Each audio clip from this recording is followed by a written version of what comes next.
Bonjour à toutes et à tous. Aujourd'hui, je vais vous parler de l'intérêt de faire un accord en TPE validé par référendum plutôt qu'une DUE. Alors, on ne peut pas opposer vraiment les deux façons de proposer une mesure à ses salariés parce qu'elles sont d'une façon ou d'une autre complémentaires. Aujourd'hui, dans les TPE, donc c'est les entreprises de moins de 11 salariés, on a quand même une grande part des entreprises qui prennent leurs décisions par décision unilatérale de l'employeur DUE. On pense notamment aux régimes de mutuelles d'entreprise qui sont souvent mis en place par des DUE. Et en face de ça, on a les entreprises qui prennent des accords collectifs, qui les soumettent à un référendum et qui les font voter par leurs salariés.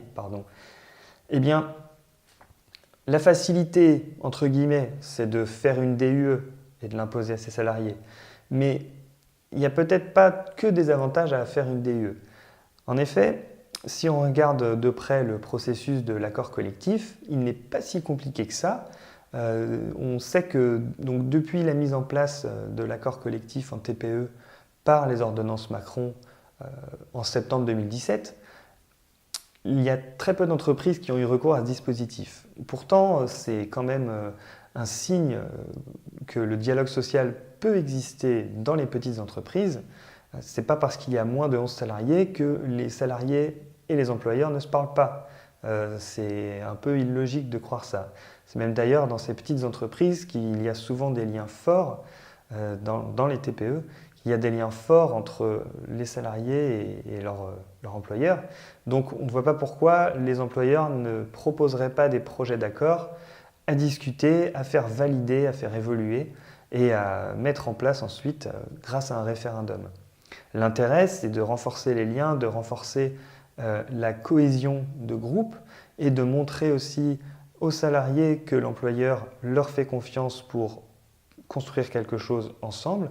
Et ça montre également aux salariés que la direction de l'entreprise est à leur écoute et veut savoir ce que eux pensent de ce qui les concerne directement au final. Finalement, c'est par un référendum que l'accord peut être adopté, ce qui permet d'avoir la validation collective de l'accord. Le risque, le revers de la médaille, évidemment, c'est que l'accord ne soit pas adopté. Et pour qu'un accord ne soit pas adopté par référendum, il faut vraiment que l'employeur n'ait pas pris en compte les retours qu'il aurait pu avoir lorsqu'il a consulté ses salariés. La décision unilatérale, en face de ça, elle paraît vraiment péremptoire. Elle est vraiment unilatérale, comme son nom l'indique. Ça veut dire que l'employeur, il impose une décision à ses salariés, mais il ne faut pas croire que tous les salariés doivent l'appliquer. En complémentaire santé, par exemple, on a des possibilités de ne pas adhérer à la complémentaire santé, alors même que c'est une décision unilatérale de l'employeur qui l'a mise en place. Donc on voit que ce n'est pas parce que l'employeur prend une DUE que c'est forcément plus simple après pour dialoguer avec ses salariés. C'est même parfois plutôt compliqué parce que ça met l'employeur vraiment sur un piédestal par rapport à ses salariés et c'est peut-être pas forcément l'image qu'il voudrait donner, mais cette manière d'agir peut renvoyer cette image-là. Alors évidemment, on trouve du bon et du moins bon des deux côtés, du côté du référendum d'entreprise et du côté de la DUE, mais je pense que c'est vraiment aux employés et aux employeurs de prendre leurs décisions, de dialoguer entre eux. Et il y a vraiment une part importante du dialogue social qui devrait se développer dans les prochaines années dans les TPE, les entreprises de moins de 11 salariés.